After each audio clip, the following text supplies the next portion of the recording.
அன்புள்ள ஆவியானவரே, அருமை ஆவியானவரே, சத்திய ஆவியானவரே, நித்திய ஆவியானவரே, நாம் இருவரும் இணைந்து எங்கும் இயேசுவை உயர்த்துவோம். நாம் இருவரும் இணைந்து எங்கும் இயேசுவை உயர்த்துவோம். அன்புள்ள ஆவியானவரே, அருமை ஆவியானவரே, சத்திய ஆவியானவரே, நித்திய ஆவியானவரே,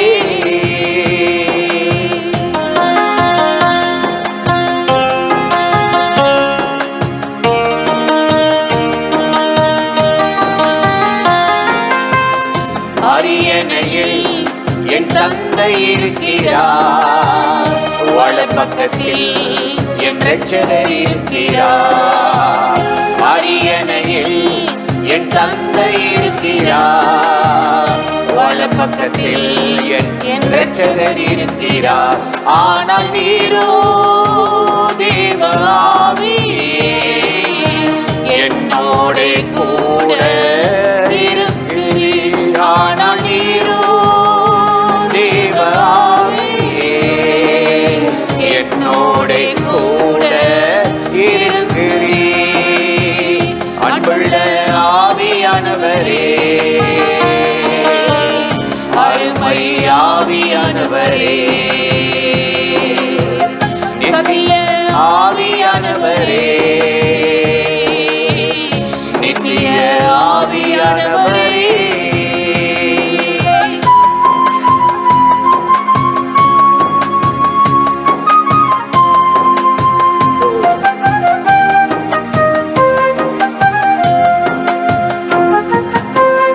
அப்பா பிதாவே என்று அழைத்து செய்தவரே, அப்பாவின் அன்பை பெற்று தருபவரே, அப்பா பிதாவே என்று அழைத்து செய்பவரே, அப்பாவின் அன்பை பெற்று தருபவரே, நேச மகளாய் மனவாட்டியாய் என்னை மாற்றுமே தூய ஆவியே, நேச மகளாய் மனவாட்டியாய் என்னை மாற்றுமே தூய ஆவியே.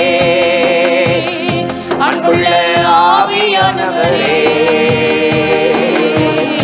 அருமை ஆவியானவரே, சத்திய ஆவியானவரே, நித்திய ஆவியானவரே,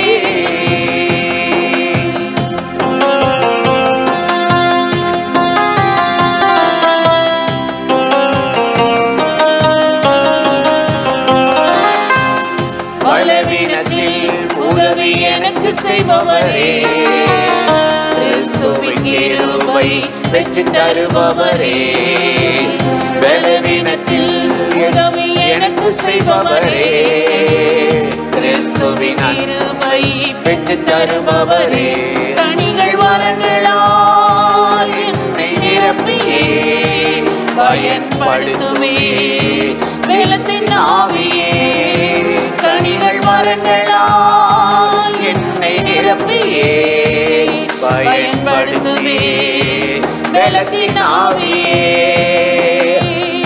அன்புள்ள ஆவியானவரே, அருமை ஆவியானவரே,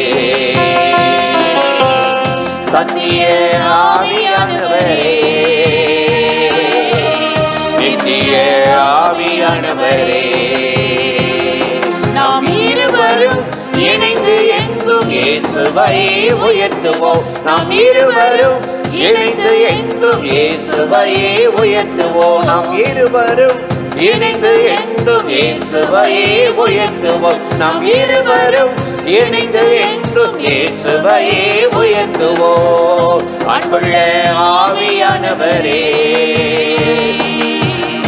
அருமை ஆவியானவரே, அல்லேலூயா. பிரியமானவர்களே, ஆண்டவராகிய இயேசுவின் நாமத்தினாலே இந்த காலை நேரத்தில் இயேசுவை தினம் பார்ப்போம் என்ற இந்த நிகழ்ச்சியின் மூலமாக உங்களை சந்திப்பதில் மிகுந்த மகிழ்ச்சி அடைகிறேன். கர்த்தர் எவ்வளவு நல்லவர்ல. சென்று போன மாதங்களிலும் கடந்து வந்த பாதைகளிலும் நம்மை அற்புதமாய் ஆசீர்வதித்து பாதுகாத்து நடத்தினார்.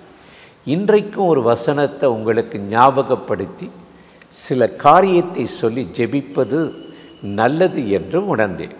வேதத்தை வாசித்தீங்கன்னா ரோமர் 8:31 நம்ம பார்க்கிறோம். இவைகளை பற்றி நான் என்ன சொல்லுவேன்? பவுல் சொல்லுகிறார், தேவன் நம்முடைய பட்சத்தில் இருந்தால் நமக்கு விரோதமாய் இருப்பவன் யார்? எவ்வளோ ஒரு அருமையான வசனம் இல்லை? தேவன் நமக்கு பட்சத்தில் இருக்கணுமா? அப்படின்னா என்ன நினைக்கிறீங்க? உங்களை ஆதரிக்கணும், உங்களை அணைக்கணும், சார்பாக யாராவது நமக்கு விரோதமாக எழும்பிட்டாங்க, பேசிட்டாங்க, அவமானப்படுத்திட்டாங்கன்னா எல்லாரும் பார்த்து சிரித்தா நமக்கு எப்படி இருக்கும்?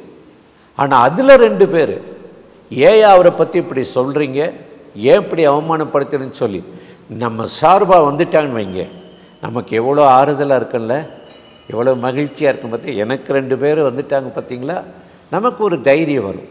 அதே போல தான் இந்த உலகத்தில் எவ்வளவோ பாடுகள், உபத்திரங்கள், பிரச்சனைகள், சத்துருவின் கிரியைகள், இவைகளின் மத்தியில் ஆண்டவர் சொல்லுகிறார், தேவன் நம்முடைய பட்சத்தில் இருக்கிறார், நமக்கு விரோதமாக இருக்கிறவன் யார் என்று கர்த்தருடைய வேதம் ரொம்ப அருமையாய் சொல்கிறது. இன்றைக்கு இந்த காலை நேரத்தில் ஆண்டவர் இன்னைக்கு உங்களோடு இருக்கிறார், உங்கள் சார்பாக இருக்கிறார். எசேக்கியேல் 36:9 நாம் வாசித்து பார்த்தால், நான் உங்கள் பட்சத்திலிருந்து உங்களை கண்ணோக்கி உங்களை பழுகவும் பெருகவும் பண்ணுவேன் என்று சொன்னார். உங்கள் பட்சமாக இருப்பேன், உங்களுக்கு ஆதரவாக தான் இருப்பேன், சார்பாக தான் இருப்பேன்றார்.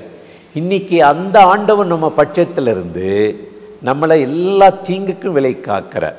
ஆனால் நீங்கள் அவர் பட்சத்தில் இருக்கீங்களா? யோசித்து பாருங்கள்.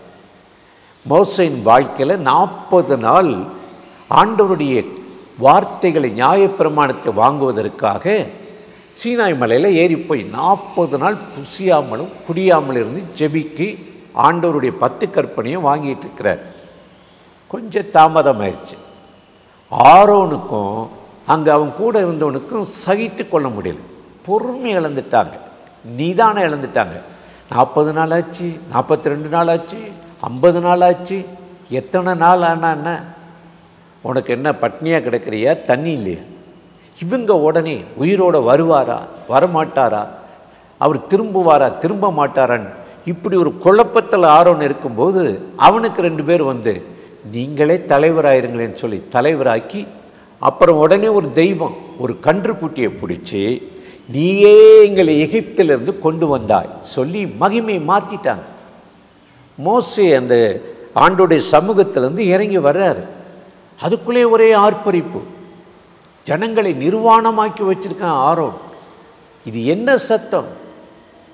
அப்போ தான் கீழே இறங்கி வந்தபோது, நீங்கள் வருவீங்களா வரலையான்னு தெரியலன்ட்டு நாங்கள் இப்படி ஒரு ஆல்டர்னேட்டிவ் தேடிட்டோம்.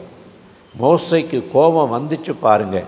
யாத்திராகமம் 32:26 நம்ம வாசித்து பார்த்தால், யார் கர்த்தர் பட்சத்தில் இருக்கிறார்களோ அவர்கள் என் கூட வரட்டும் சொல்லிட்டாரு. நீங்கள் உண்மையிலே ஆண்டவரை சார்ந்திருந்தா, ஆதரிச்சிங்கன்னா, நீங்கள் இந்த உலகத்தை விடுங்க, இந்த இருமனத்தை விடுங்க, வழுவி போகிற இருதயத்தை விடுங்க. காலையில் ஒன்று மாலையில் ஒன்று அப்படிலாம் இல்லை, முழு இருதயத்தை தேடுறவங்க சொல்லுகிறார், கர்த்தர் பட்சத்தில் நிற்கிறவன் எவனோ என்னோடு வரட்டும். உடனே லேவியின் கோத்திரம் பூரா எழும்பினாங்க, நாங்கள் உம்மோடு நிற்போம், கர்த்தருக்காக நிற்போம் என்று. இன்னைக்கு கர்த்தர் உங்கள் பட்சத்திலிருந்து உங்களை கண்ணோக்கன்னா நீங்கள் அவர் பட்சமாக நிற்கணும். வேதத்தில் நிற்கணும், ஜெபத்தில் நிற்கணும், ஊழியத்தில் நிற்கணும், விசுவாச வாழ்க்கையில் நிற்கணும், பரிசுத்தத்தில் நிற்கணும், சும்மா இம்மைக்காக, வயிற்றுக்காக, பணத்துக்காக நீங்கள் கடவுளை தேடுவதல்ல. நீங்கள் அவரோடு இருந்தால் அவர் உங்களோடு இருப்பார். அப்படி இருந்தாதான் அவர் மனிதன் எனக்கு என்ன செய்வார் அப்படின்னு சங்கீதக்காரன் சொல்லுகிறார். என்ன சொல்றாரு? தேவன் என் பட்சத்தில் இருக்கிறார், மனிதன் எனக்கு என்ன செய்வார். இன்னைக்கு இந்த நிகழ்ச்சியில் இணைந்து இந்த வார்த்தைகளை கேட்கிற எனக்கு அருமையான சகோதர சகோதரிகள், இன்னைக்கு அந்த ஆண்டவர் உங்கள் பட்சத்திலிருந்து உங்களை ஆசீர்வதித்து உங்களுக்கு விரோதமாய் எழும்புகிற எந்த ஆயுதங்களை வாய்க்காமல் போக பண்ணுவார். அந்த தேவாதி தேவனை நோக்கி நாம் இப்பொழுது ஜெபிக்க போகிறோம். ஜெபிக்கலாமா? அன்பும் இரக்கமும் கிருபையும் நிறைந்த நல்ல ஆண்டவரே, இந்த ஆசீர்வதிக்கப்பட்ட நாளுக்காக, நேரத்துக்காக, கிருபை இரக்கங்களுக்காக உமக்கு நன்றி. இப்பொழுது யாரெல்லாம் இந்த நிகழ்ச்சியில் இணைந்து தேவன் பட்சத்தில் நிற்கணும், தேவன் என் பட்சத்தில் இருக்கணும் என்று சொல்லி வேண்டிக் கொள்ளுகிறார்களோ அத்தனை பேர் பட்சத்தில் நீ துணை நின்று உம்முடைய பிள்ளைகளுக்கு அனுகூலமான ஒரு கதவை திறந்தள்ளும். விரோதமான மனிதர்களை, அவர்கள் சிந்தனை திட்டங்களை சிதறடித்து உம்முடைய ஆதரிக்கிற கரத்தினாலே நீர் அவர்கள் சார்பாக இருந்து அவர்களுக்கு நீதி வழங்கும்படி, அற்புதம் செய்யும்படி இயேசுவின் நாமத்தில் வேண்டிக் கொள்ளுகிறோம் எங்கள் உயிருள்ள நல்ல பிதாவே. ஆமேன், ஆமேன். ஆண்டவர் இந்த ஜெபத்தை கேட்டிருக்கிறார். கட்டாயம் உங்களை ஆசீர்வதிப்பார். தொடர்ந்து இந்த நிகழ்ச்சியை நீங்களும் பார்க்கணும், மற்றவங்களுக்கு அறிமுகப்படுத்துங்கள். தேவனுடைய கரம் நம்மோடு இருந்து நடத்துவதாக. ஆமென்.